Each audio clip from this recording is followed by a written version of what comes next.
Astronaut यानी अंतरिक्ष यात्री के बारे में तो आप जानते ही होंगे, वही जो धरती से कई मील दूर ब्रह्मांड से जुड़े राज, मानव जाति के लिए विभिन्न संभावनाओं व अन्य चीजों का पता लगाने के लिए अंतरिक्ष का सफर करते हैं। इनकी दुनिया भी कई दिलचस्प तथ्यों से भरी पड़ी है। उनमें से एक तथ्य यह है कि जब एस्ट्रोनॉट अंतरिक्ष से धरती पर आते हैं तो वो ठीक से चल नहीं पाते, यानी उन्हें चलने में दिक्कत का सामना करना पड़ता है। ऐसा क्यों होता है? क्योंकि जब धरती से एक एस्ट्रोनॉट अंतरिक्ष में जाता है तो उसे जीरो ग्रेविटी में रहना पड़ता है।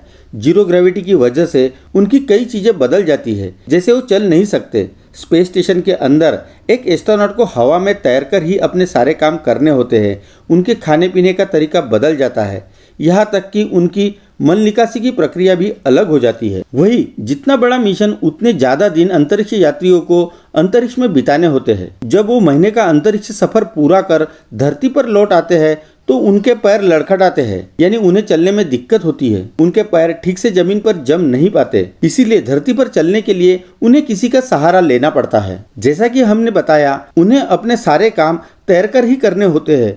वही इस माहौल में महीनों तक अंतरिक्ष में रहने की वजह से उनकी पैरों की मांसपेशियां इनएक्टिव हो जाती है और कमजोर हो जाती है। इसी वजह से वो जैसे ही अंतरिक्ष मिशन पूरा कर धरती पर लौटते हैं तो उन्हें धरती की सतह पर पैर जमाने में दिक्कत होती है। उन्हें गोद में उठाकर या सहारे के साथ ले जाया जाता है। धरती के माहौल में उन्हें वापस आने में थोड़ा वक्त लगता है।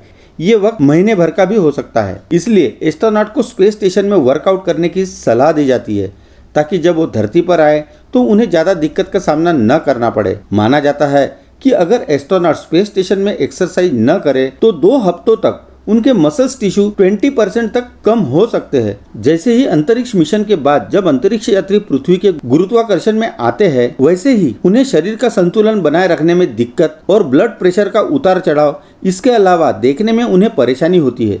इसलिए उन्हें मेडिकल टेस्ट और कई घंटों तक ऑब्जर्वेशन में रखा जाता है। अमेरिकी अंतरिक्ष यात्री स्कॉट केली को भी काफी तकलीफ हुई। उन्हें चलना तो दूर, खड़े रहने की परेशानी हो रही थी। वही डॉक्टर्स के ऑब्जर्वेशन में 6 घंटे रहने के बाद भी उन्हें चलने में परेशानी हो रही थी। वही 22 घंटे के बाद वो खड़े हो पाए और चलने लगे। चलो जल्द ही मिलते हैं नए वीडियो के साथ ग्लोबल इंसाइक्लोपीडिया में।